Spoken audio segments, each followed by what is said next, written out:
Industrial revolution 1750 को शुरू हुआ था विद द आइडिया कि साहब डिमांड बहुत ज्यादा बढ़ रहा है, इतना प्रोड्यूस करने की कैपेसिटी नहीं है, तो अब हमको प्रोडक्शन बढ़ाना पड़ेगा. So first and the second industrial revolution were simply focused eight enhancing production capacity. उसकी वजह से वॉर्स भी हुए, मार्केट कैप्चर भी हुआ, ये सब हुआ. The question arises, why is there such an outcry? Why is it that the fourth industrial revolution is considered the most dangerous of all? हमें बताया गया है कि टेक्नोलॉजी से हमारी प्रोडक्टिविटी बढ़ती है, but without knowledge this technology is a complete contradiction. This problem of the missing middle creates the cycle of doom. This is the crux of our discussion today. मजा आएगा, इसको जरूर सुनिए. 91 tech companies since January 2023 has laid off 24,000 employees.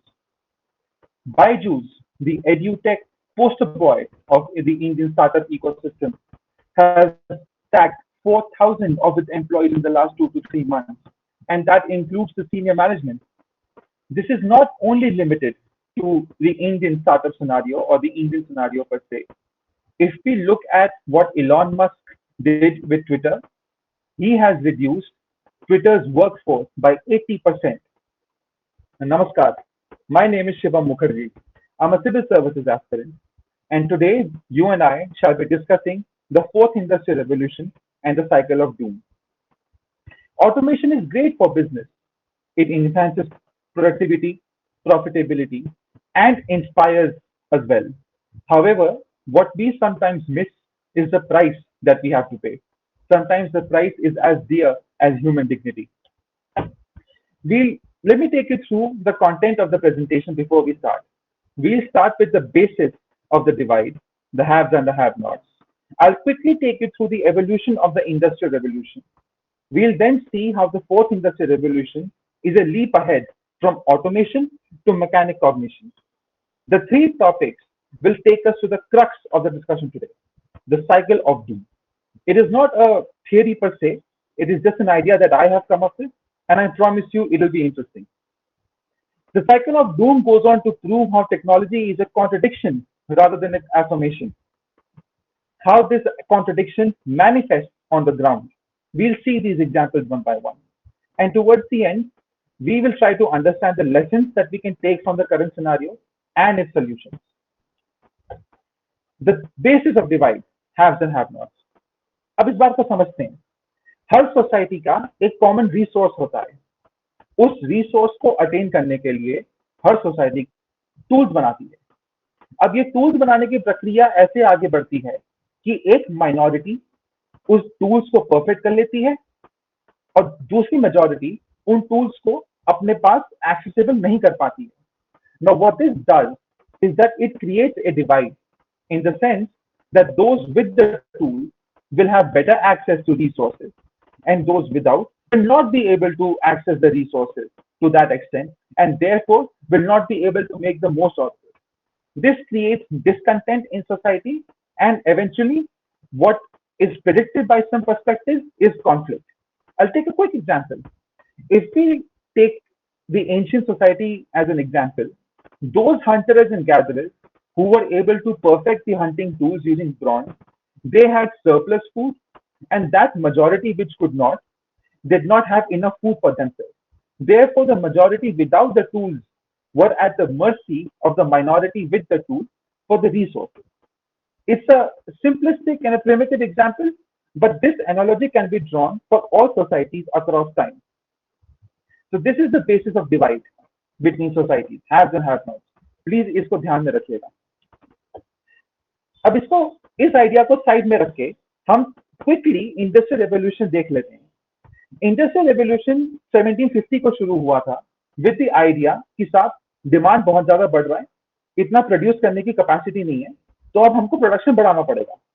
So first and the second industrial revolution were simply focused at enhancing production capacity. उसकी वजह से Wars भी हुए, मार्केट कैप्चर भी हुआ, ये सब हुआ. But as far as employment is concern, सिर्फ और सिर्फ एक मेजर डिस्ट्रप्शन हुआ था कि जो बिजनेसेस जो मेजॉरिटी के पास हुआ करते थे वो माइनॉरिटी के पास चले गए. In the sense, if 10 women were sewing clothes and were selling to 100 people, With the advent of industrial revolution, only one person who had access to machines and factory started producing those globes all by themselves, and then they started to sell it to the market. इसमें भी खूब हो हल्ला हुआ था जब ये industrial revolution पहले आया था, बट आप देख सकते हैं कि ये इतनी बड़ी समस्या बन के नहीं आई थी. The reason is that the people involved in the production process, they were also consuming those items. And next major disruption that happened was the third industrial revolution. This was a big problematic. This was a bit problematic. The reason is that we have shifted to automation. Case in point are automobile factories. If you compare, let's say, Maruti Suzuki's 1980s factory and 2015's factory, you will see a stark difference. The difference is that in the 1980s, the conveyor belt, the production was done by men and women. आदमी या औरत दरवाजे बनाते थे, steering wheel बनाते थे, engine बनाते थे. 2015-2020 के बीच में अब वही काम मशीनों ने करना शुरू कर दिया. जैसे ही ये हुआ तो बहुत ज्यादा एक जॉब गैप आ गया. But thanks to the liberalization, privatization, and globalization reforms of India of the 1990s, the people who lost their jobs from factories, they found space in the service sector, and some of them also went back to the primary sector. The service sector being services like tourism, food industry, hotel, etc., etc. And primary sector means agriculture. I'm sure we are all aware of it. यही same fourth industrial revolution में भी हो जाएगा. जितने भी jobs और cut होंगी या जो हो रही हैं, जैसे जो हमने 24,000 लोगों का एग्जाम्पल लिया, 4,000 बाइजूस का एग्जाम्पल लिया, वो भी कहीं ना कहीं अपना स्पेस बना लेंगे. तो चेंज क्या आया? The question arises, why is there such an outcry? Why is it that the fourth industrial revolution is considered the most dangerous of all? I will give you a quick example before I proceed further. The service sector today, as far as the Economic Survey 2023 is concerned, it contributes 65% of the GDP. Therefore, there is scope from the service sector. India is hopeful that the service sector can take us forward. The primary sector contributes to around 28 to 27%. The manufacturing sector contributes to around 17%. So if there is space with the service sector, why is there such an outcry? On top of that, the industrial revolution is considered to be a boon in many cases. The fourth industrial revolution, excuse me. Big data allows us to generate 2.5 quintillion bytes worth of data every day. That data can be stored on the cloud, and the cloud is so sophisticated now that it allows us to store 1 exabyte of data. It is also said that by 2030, the cloud storage market will go up to $1.6 trillion globally. That's the scope.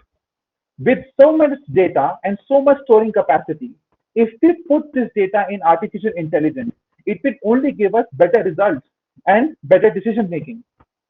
A case in point is ChatGPT. ChatGPT is a generative AI tool which today is so sophisticated that we do not need lawyers, customer care personnel, news anchors, content creators, etc. तो ये लोग जो नौकरी खो लेंगे, कोई बात नहीं, हम इनको सर्विस सेक्टर में या प्राइमरी सेक्टर में पुश कर देंगे. इसमें प्रॉब्लम क्या है? आईओटी आया, नियॉन सिटी पे हम 1 मिनट बाद में बात करेंगे. अभी ड्राइवरलेस कार्स पे फोकस करते हैं. साफ टेक्नोलॉजी इतनी आगे हो गई है कि आप आज ड्राइवर सीट पे बैठ के अपना डेस्टिनेशन चूज करके उस गाड़ी को ऑटो पायलट पे रख के सो सकते हैं. You and the car will be taken to your destination scratchless. 5G has come up. 5G allows for captive private networks. In simple terms, each factory or each working space can be a source and consumer of data, which allows for better security, better data exchange, and better transparency with the government. And the applications are endless. So where is the problem? There are two major problems with this. One is India specific and another is global. Let's talk about the India specific problem first. I have continually been saying since the beginning of the discussion कि ठीक है, अगर ये लोग नौकरी से निकाल दिए भी गए तो भी इनको सर्विस सेक्टर में स्पेस मिल जाएगा और प्राइवेट सेक्टर में स्पेस मिल जाएगा. इसमें प्रॉब्लम क्या है?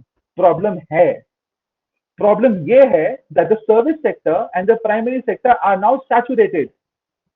Let's take the primary sector as an example. Although it contributes to 28% of Indian GDP, 23 economic survey का मैं example दे रहा हूँ. There is 50% or more workforce engaged with the primary sector. The impact of it is कि अगर America दिन में 160 kilo का गेहूं उगा रहा है, इंडिया सिर्फ 20 किलो उगाता है साहब. With 50% of its workforce engaged, you see there's a huge productivity gap. It's a sure shot indication that the primary sector is not saturated. The problem with the service sector is that service sector is not so job intensive. My father is a restaurant owner. We have welcomed at least 100 to 200 customers every day, but we employ only 5 people. And this is the story with all micro and medium enterprises. Now, this gap has also given us the problem which we famously call the problem of the missing middle. So, this problem of the missing middle will only go if the manufacturing sector will pick up. Now, this is where the second and the biggest problem of all starts. Manufacturing setup pick up तो तब करेगा ना जब knowledge होगी. And this is the crux of our discussion today. In 2023, because of the fourth industrial revolution, something as intangible as knowledge has become the new have and the have not. Let me explain with an example. Let us go back to our instance where we were discussing a Maruti Suzuki factory. If you compare a 2016 Maruti Suzuki factory with 2023 Maruti Suzuki factory, there's a huge difference. The difference is that in 2015, although the machines were producing and building those cars, कितनी cars बनेंगी, कौन से material की बनेंगी, कौन से colour की बनेंगी, किस प्राइस सेगमेंट की बनेंगी, वो सब इंसान डिसाइड कर रहे थे. But thanks to tools like artificial intelligence, machine learning, data science, etc., now all we have to do is fit our requirement to the machine. कि I cater to this geography, this is my target market, this is the material I want to use, this is the profit percentage that I want to make. The machines themselves will take that decision and then produce the cars.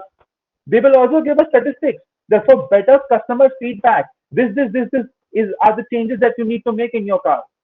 So you see, fourth industrial revolution has led to a huge leap from automation to mechanic cognition. Now machines make the decision.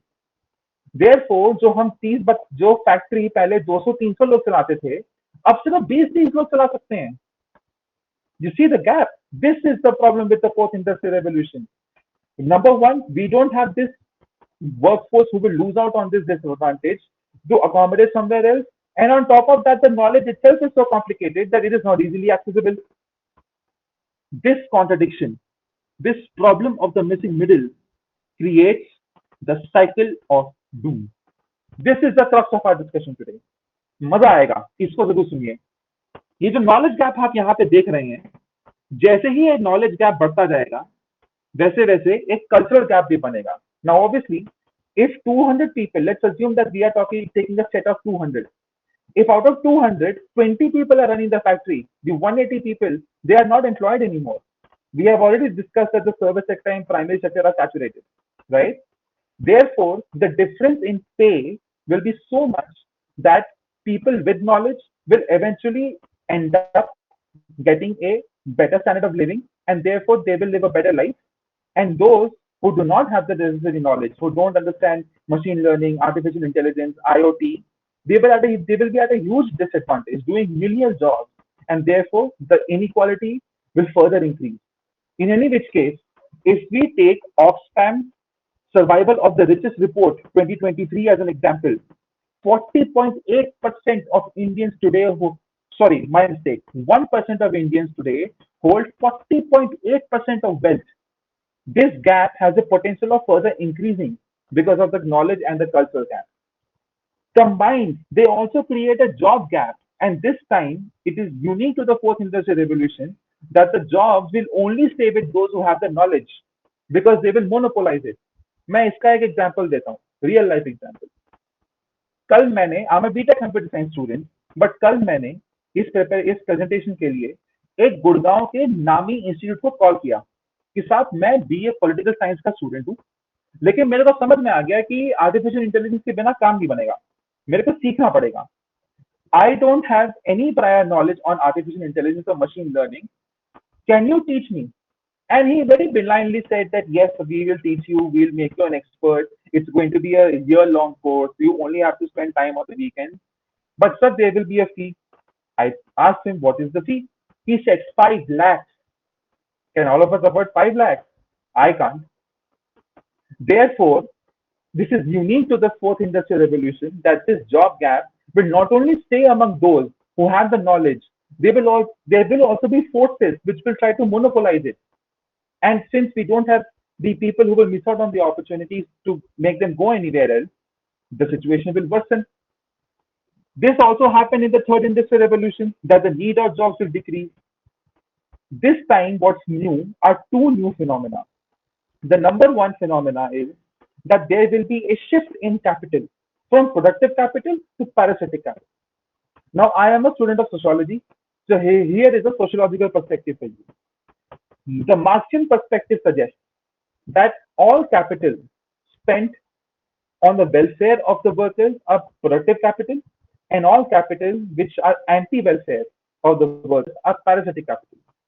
It does not have to be intentional. I am not saying that the capitalists are purposefully doing it, but what is happening is that with more and more investment in industries which take the process of production away from the labor, the workers automatically get at a disadvantage.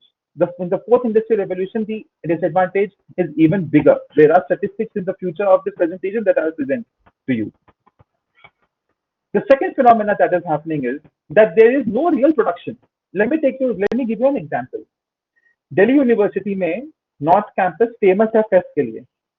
आप लोगों को register करते हैं, आप लोगों से कभी कभार पैसे लेते हैं, आप लोगों को इंफॉर्मेशन लेते हैं, पर ये सब ग्राउंड पे लोग करते हैं. Now there are solutions in the event management space that you only need a computer and you need a Wi-Fi connection, and using one single website you can collectively handle the DU Fest of SRCC, Hindu, St. Stephen's, and Hansraj College, which are the four biggest fests of Delhi University, if I am not wrong. These two phenomena will further eat jobs, and then it will further create a knowledge gap. Now, this cycle is more or less relative to the third and the fourth industrial revolution with some distinction. But how this fourth industrial revolution is the real cycle of doom is because for the first time we will see a residential divide as well. The case in point is Neom City. There is a city in Saudi Arabia where the entire city will be run only on Internet of Things. Therefore, through the use of my phone, I will be able to order food. I will be able to through my voice commands. I will be able to call for taxi, and then the applications are endless. Now the problem with this is that my grandfather cannot switch on the television without me helping him. I had to help my parents for creating their Instagram account on their mobile phones. And it is not only my story, it is each and every one of your story as well. If I put it in more technical terms, my question is, where will the vulnerable section go? According to the Indian government, vulnerable section has ST, it has old people, it has people below the poverty line, it has illiterates, it has women, and then there are further categories. Therefore, the conclusion is everybody who is in the cycle will benefit and they will benefit for the best, but everybody outside of the cycle will not be able to survive in the fourth industrial revolution era. This is the distinction. The cycle of doom creates a survivalistic divide. Therefore, the cycle of doom proves that technology is a contradiction according to some perspectives. Technology is not a resource, it is a means to reduce labor dependency, cost, and therefore increase profit. हमें बताया गया है कि technology से हमारी productivity बढ़ती है, but without knowledge, this technology is a complete contradiction. Let's take a case study of some manifestations on the ground. Number one, labor will become a mere commodity. Theoretically, this is called commodification of labor. Case in point, campus studies, campus placements. When I was going to get graduated from GD Goenka University, I realized that my worth is of a number. मेरे को मेरे CGPA से जज किया गया था before even I could walk into the aptitude test. After the aptitude test, before the HR round, I was judged on my aptitude score. And then in the HR round, he asked me, where do I see myself in the next 5 years? What are my hobbies? And he wanted me to speak in fluent English. Those who did got the job. Those who didn't could not. Now I'm taking a very simplistic example. With the advent of the fourth industrial revolution, the competition will even be more cutthroat than this. Another case in point is the Economic Survey 2023 says self-employed workers are 56% of the current workforce in India. जो हम चाय वाला देखते हैं, जो हम cycle rickshaw cycle चलाने वाले देखते हैं, ऑटो वाले देखते हैं, ये 56% है हमारी वर्कफोर्स का. This is not a good sign, especially for a country which has to develop rapidly. We are in the Amit Kal currently. We want to be Atmanirbhar. This statistic is a bit worrying. And my guess and my understanding says that the fourth industrial revolution is a huge problem for this 56% of the workforce. Second manifestation on the ground is a focus on wants and needs. Now I want to look at you while I ask you this. Please don't get me wrong. I am not trying to be activistic here. If we have to go from point A to point B, any car would suffice, right? हम Swift Dzire में बैठ के जा सकते हैं, हम Maruti Ciaz में बैठ के जा सकते हैं, हमको मर्सिडीज क्यों चाहिए, हमको जीप क्यों चाहिए? कंफर्टेबल है तो क्या मतलब थोड़ी ना कोई सीट से निकल के कंधे दबाना शुरू कर देगा हमारे लिए. It's an extreme example, but try and understand this. Second example is we need a mobile phone. So a Motorola would do, a OnePlus would do 25, 26, 27,000 rupees. Will do everything that we want. हमको 1.5 लाख रुपए का phone क्यों चाहिए? हम क्यों सपने देखते हैं आईफोन पे? This, my friend, is called fetishism of commodities, where an independent economics value supply chain has been created. Therefore, those who are producing the Mercedes cars, they cannot afford the Mercedes cars, but they are producing them, but they cannot afford them. Therefore, they dream about them. Therefore, frustration goes up. And on that frustration and on those dreams, the capitalists gain. Another example is the money manager capitalism. We all remember the 2008 global recession. We all know that the 2008 global recession happened because of securitization of assets. Therefore, we are creating a situation where our own wealth is destroying our own wealth. Only and only because we want to rise in the world, and apparently rising in the world means owning better things, which will give us a higher status in society. Another example, Uberization, my favorite. आप कलकत्ता जाइए साहब, 20 साल पहले, 15 साल पहले, local licences बढ़ते थे कलकत्ता के कुछ सेंट्रलाइज टैक्सी ओनर्स को, जो कि टैक्सीज खरीद के कुछ अपने वर्कर्स एम्प्लॉय करते थे, and the workers were free to do what they want. They were free to roam around. They were free to, work as per their whims and fancies. To some extent, it worked against customer service, but with Uberization, a complete 180 shift happened. There was absolutely no autonomy, or there is absolutely no autonomy left with Uber drivers today. If you get a job, you will have to take it. There is no job security with the Uber drivers today. Because अगर आपकी rating 4 की 3.8 हो गई, आपको निकाल दिया जाएगा. Now, I understand that some drivers can be a bit rude, but can't customers be rude? The third is that there is no skill enhancement because there is complete dependence on GPS for the Uber drivers. Now, what this does is that, metaphorically speaking, this phenomena makes labor a machinery, an appendage to the machinery. Uberization, I'm taking Uber as an example here, but this we see in every box of life, and this example can be applied for almost all the services that we provide in India. The fourth manifestation, which I have also faced in my life at one point in time, that is alienation. I felt alienated from what I was working or producing. I felt alienated from my co-workers.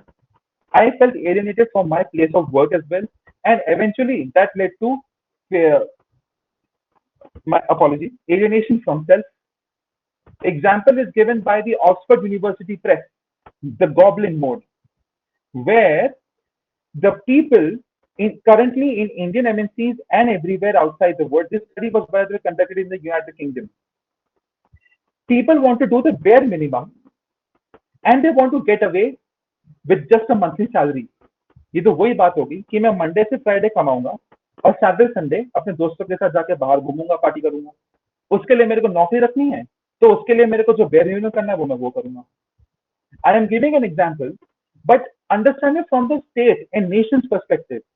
Alienation kills innovation, and then we see a concern that because there is no innovation, there is no entrepreneurship. सरकार कितनी नौकरियां create करेगी? And therefore, the thrust for Atmanirbhar Bharat. Alienation is a huge problem that our youth is facing today, and it is a silent poison killing us slowly and slowly. Now, see this vicious cycle again. Labor becomes a commodity.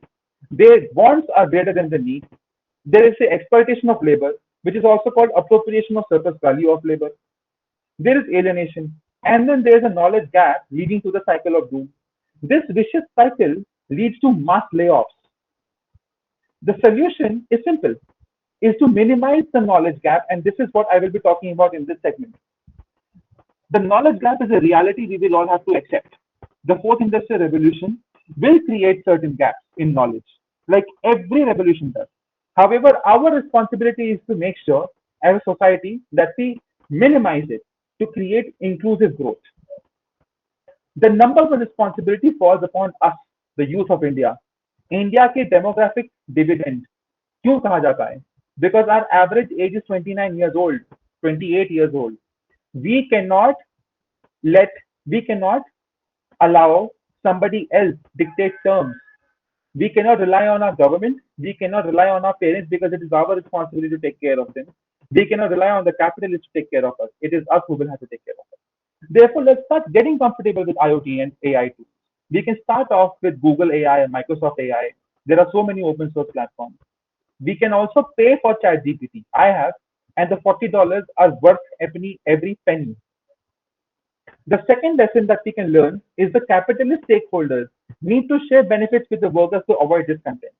If we take Uber's example again, wherever in the night at late 3 o'clock or 2 o'clock in the morning, where we have to go to a railway station or an airport, there's surging in price.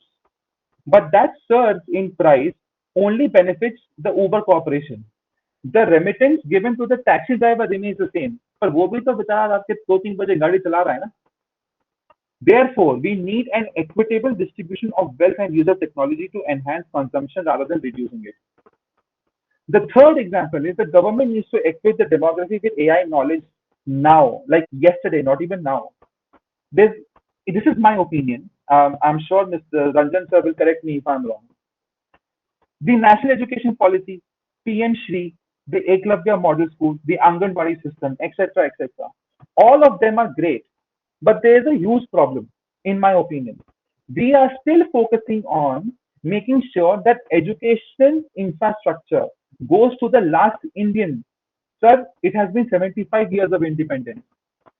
ठीक है, हम नहीं कर पाए. Although we have made great leaps in our education system, no doubt about it. We are still yet to do a bit more, which we are doing. But the stress on artificial intelligence, IoT, within the syllabus, it needs to happen within the next 2-3 years. 10वीं के बच्चों को हमको artificial intelligence पढ़ाना शुरू करना पड़ेगा, एक समझाना पड़ेगा क्या होता है. कंप्यूटर लैब में हमको एआई के एक्सपेरिमेंट्स, डेटा साइंस के एक्सपेरिमेंट्स बच्चों से करवाने पड़ेंगे अगर हमको कीप अप करना है बाकी डेवलप कंट्रीज के साथ. The current workforce, lesson number 4, need immediate upgradation.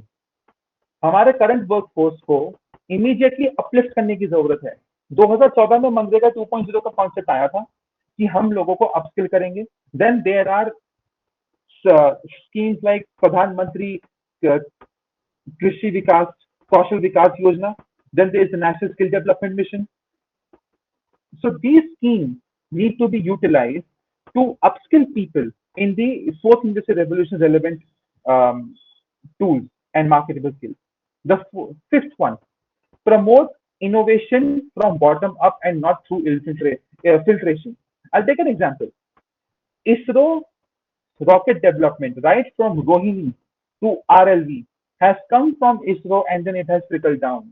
that is not sustainable. The research and the innovation has to happen from private sector. The government needs to support the private sector, and then together through a private public model will have to shoot the rockets into sky. And therefore we will say the sky is not even the limit anymore.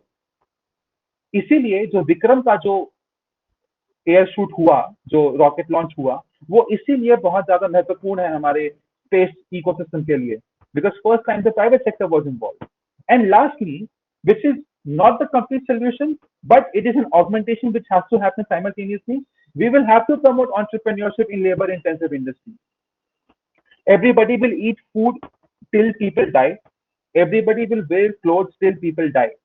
Therefore, why can't Make in India be also make for India? Why can't we make shoes for our Indians? Why can't we make clothes for our Indians? Now imagine a situation where this entrepreneurship scale is localized. So if I live in Ghaziabad, I have a friend who makes shoes and he's selling shoes in Ghaziabad. The prices will be low, the quality will be high, the delivery will be high, and because there's a personal connect, I will be able to give him the feedback that I need. It's a win-win situation. We are already promoting this through the emergency credit line government scheme. We are making credit easier. We are reducing our cash reserve ratio, SLR, on a daily basis. We are equipping the NABARD to give SHGs these microfinance they need for food processing. So these are the lessons and the solutions that we can take from the fourth industrial revolution. There are some realities that we have to accept. There are some known knowns, there are some known unknowns, and then there are some unknown unknowns. Let us make sure that the unknown unknowns do not dominate the known unknowns. Thank you. Thank you so much, Shivam. It was really such an informative talk. Now we have some questions from our enthusiastic listeners. So the first question is from Shailendra Rathod. He is asking, how is the integration of artificial intelligence, the Internet of Things, IoT, and blockchain expected to impact global economies during the fourth industrial revolution? Okay, that's a great point. If you are following the G20 presidency this year, Mr. Narendra Modi, our Honorable Prime Minister, suggested depoliticization of global supply chain. That is what IoT, artificial intelligence, and blockchain technology is capable of. I'll give you a simple example. मैं फल बेचता हूँ, मैं फल बेचता हूँ और मैं पूरी दुनिया को फल बेचता हूँ, क्योंकि सप्लाई चेन डिस्ट्रप्शन है हमारे देश में, sorry globally, Russia Ukraine war की वजह से हम देखते हैं कि सप्लाई चेन डिस्ट्रप्शन हो गया. अगर मेरे पास इंटरनेशनल आर्टिफिशियल इंटेलिजेंस है, आईओटी है और ब्लॉकचेन टेक्नोलॉजी है, मैं कॉमन ओनरशिप प्रूव कर सकता हूं कि मैं एक इंडिपेंडेंट एंटिटी हूं. मैं ये प्रूव कर सकता हूं कि मैं कौन सा रूट लूं जिससे वॉर भी इम्पैक्ट, जिससे मेरे वॉर की वजह से मेरा प्रोड्यूस इम्पैक्ट ना हो, और मैं आईओटी की वजह से मैं ये डिलीवरी ऐसे करवा सकता हूं कि किसी इंसान को डिलीवर ना करना पड़े. तो देखिए तीनों चीजें हो गई, जान माल का भी खतरा नहीं हुआ, मेरा डिलीवरी भी हो गया और डीपोलिटाइजेशन भी हो गया. So this is actually a step forward in आत्मनिर्भरता.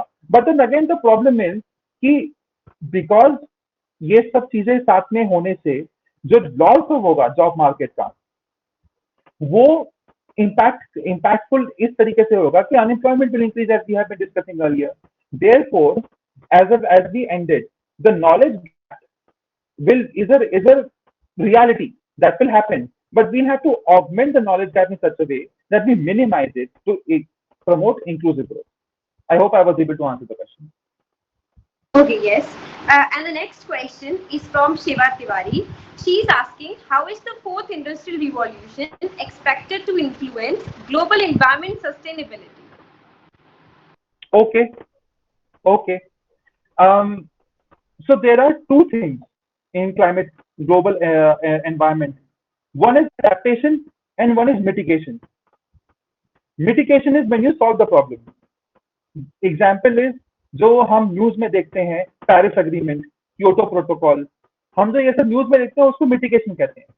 अडेप्टेशन वो है that we accept climate change as a reality और हम उस क्लाइमेट और हम उसके हिसाब से अपना इंफ्रास्ट्रक्चर सुधारते हैं कि क्लाइमेट चेंज की वजह से अगर कुछ प्रॉब्लम हो भी जाए तो हम उसको संभाल पाएंगे.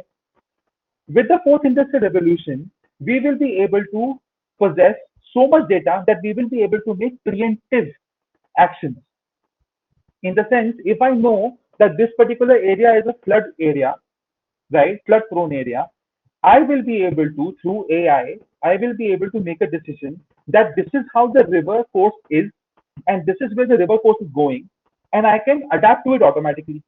But then, see, if a side has a good side, it also has a bad side. Adaptation also leads to maladaptation. If you read the AR6 synthesis report of the IPCC, Intergovernmental Panel of Climate Change, you will see something called maladaptation, where adaptation pushes people to vulnerability. A case in point is Peru. Peru is a due to El Nino La Nina का जो हमको सबको पता ही है. Peru is very susceptible to flooding. तो उस flooding को रोकने के लिए क्या किया था, कोस्ट लाइन पे ना डाइक्स बना दिए. अब डाइक्स तो बना दिए तो फ्लडिंग तो नहीं हुई. But the marine ecosystem which was utilised by people for their employment that got disturbed. Marine ecosystem led to alcoholism within men. Alcoholism led to domestic violence in the house, which led to increased vulnerability for women. तो हमको सब कुछ देख के चलना है. फायदा सब चीजों में है, नुकसान भी है. हमको दोनों को साथ में सोच के रैशनल सोच ला के चलनी है. आत्मनिर्भरता. Okay. Uh, that was good. Thank you so much, Shivam. And the last question is from my side. I wanted to ask you that how was your experience with the GSTS team? My favorite question. GSTS so far has been the best team I have ever associated myself to. Everybody is a true professional. I'll take an example. This presentation, I'll admit it, was a complete mess on Thursday. Thanks to GSTS's feedback, I was able to get it on the right path. And on top of that, all of you have been very, very helpful. So thank you so much for giving me the platform. I'm just a poor civil servant aspirant. आज मैं हूँ, कल मैं नहीं हूँ, कल मैं छोड़ दूँ, पता नहीं. Nobody will even know me. But thank you for giving me the platform that I have wanted. Thank you, Shivam Mukherjee. You are very, very articulate today. This young scholar from GT Goenka University, you just hit it right, and you were able to articulate this popular Marxist jargon, the cyclical crisis of capitalism, what we call popularly in academic circles, which is characterized by the oscillation between boom and slump, between inflation and recession, which runs through the capitalist economy roughly over every 10 years, and we have seen this impacting India very, very recently. Unlike the first three phases, which you rightly pointed out, and what we call as the Industrial Revolution, where it was boosted by coal around 1750 in England and other areas of Europe, that's the steam power, or the second one, which comes with gas, or the third one, which comes with the coming of the electronic power and the nuclear power in the third Industrial Revolution. The fourth Industrial Revolution, which you have pointed out today, marks a significant paradigm shift in the realm of technology and its integration into our daily lives. In fact, it represents a leap ahead from mere automation to the development of machine cognition, as you rightly pointed out, where machines would possess cognitive capabilities that enable them to learn, reason, and make decisions, something which the world has not seen earlier. This revolution has brought about tremendous advancements and transformed industries, promising greater efficiency, productivity, and convenience for society. There's no doubt about this, no doubt about this at all.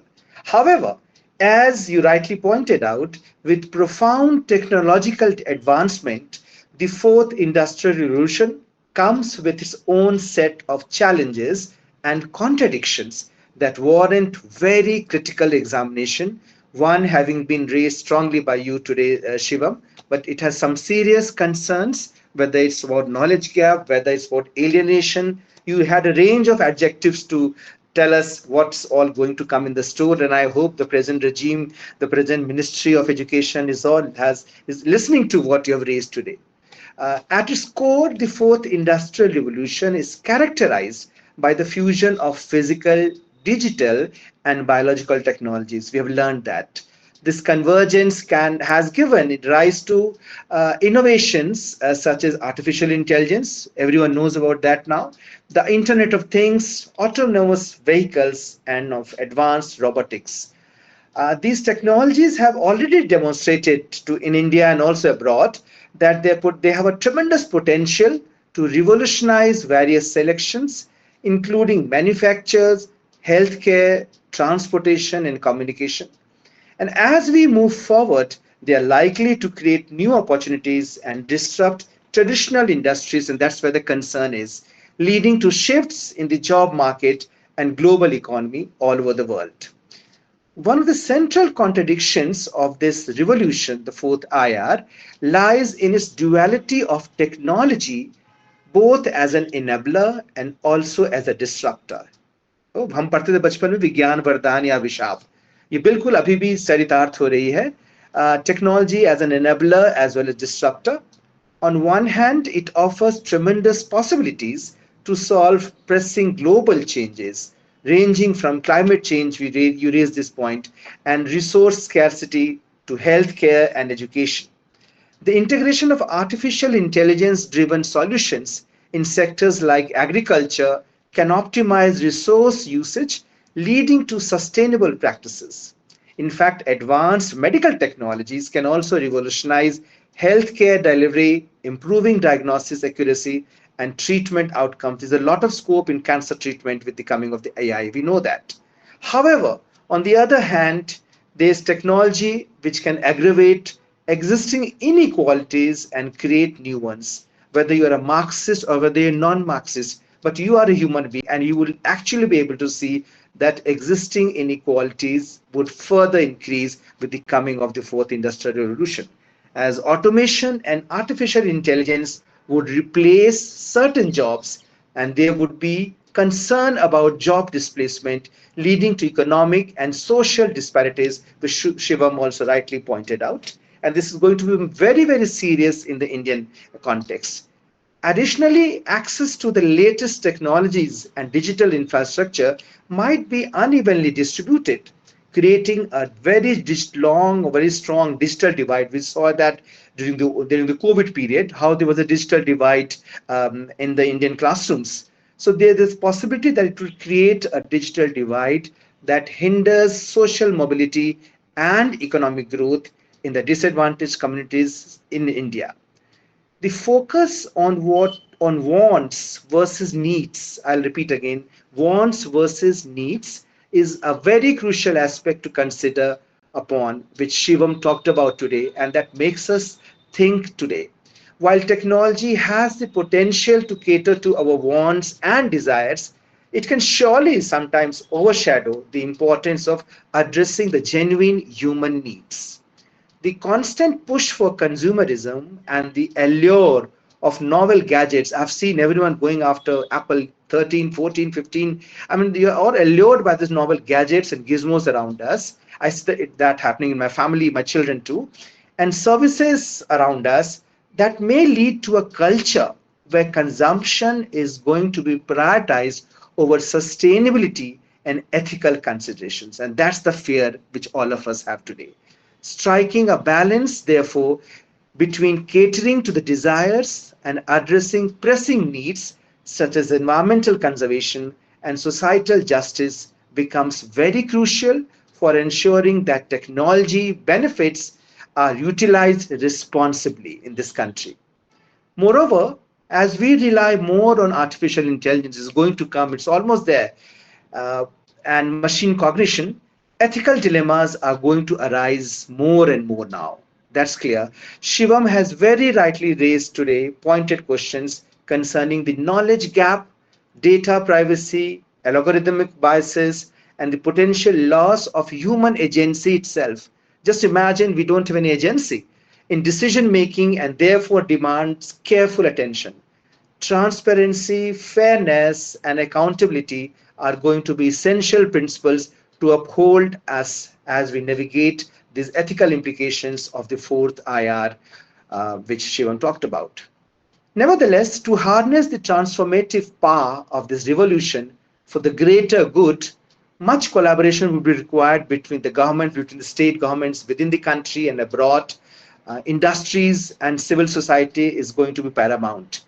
In India, we have seen, and I'm from education background, the National Education Policy 2020 has also very strongly advocated from bringing in artificial intelligence in curriculum and pedagogical practices. And I get shivers in my nerves when I heard Shivam telling that class one children also have to get trained into AI now.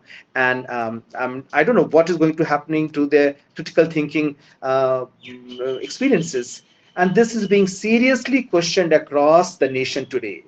One hopes that policymakers would tread with caution and develop regulatory frameworks that promote innovation. We want innovation, but at the same time, we must safeguard societal values and human rights too, especially in India, where it's hugely abused.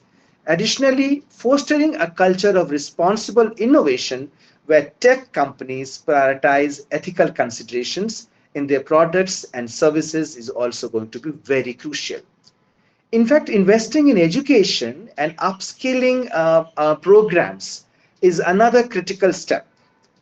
Preparing the workforce for the changing landscape can empower individuals to adapt to technological advancements and take advantage of new opportunities. At the same time, emphasizing upon skills such as critical thinking, and I'm sure all of us present here would emphasize that critical thinking is going to be hampered by this fourth IR. So, emphasizing on critical thinking, creativity, emotional intelligence, and problem solving are going to remain essential, as these are areas when human cognition still holds a significant advantage over machines. To conclude, because time is less, we just have 5 6 minutes to wind up the session. To conclude, the fourth revolution would represent a momentous leap, no doubt, ahead in technology, great, with machine cognition becoming a reality and the education policymakers being hyper enthusiastic in this country on its immense potential for positive transformation. Yet, as pointed out by Shivam today, in this cycle of doom, where technology is a serious contradiction, we will have to be very, very mindful of the contradictions that it brings today. Balancing our wants with addressing genuine needs, tackling ethical challenges, and ensuring inclusivity, I repeat again, inclusivity, are going to be central to realizing the revolutionaries' benefits for all of humanity. And I'm sure the policymakers would agree with me that only with collective effort and responsible leadership we can shape the fourth industrial revolution into a force that would elevate our society while respecting the dignity and welfare of every individual Indian, minimizing knowledge gaps between the haves and the have nots, which Shivam pointed out, and does not lead to alienation in the larger civil society around us. Thank you so much today.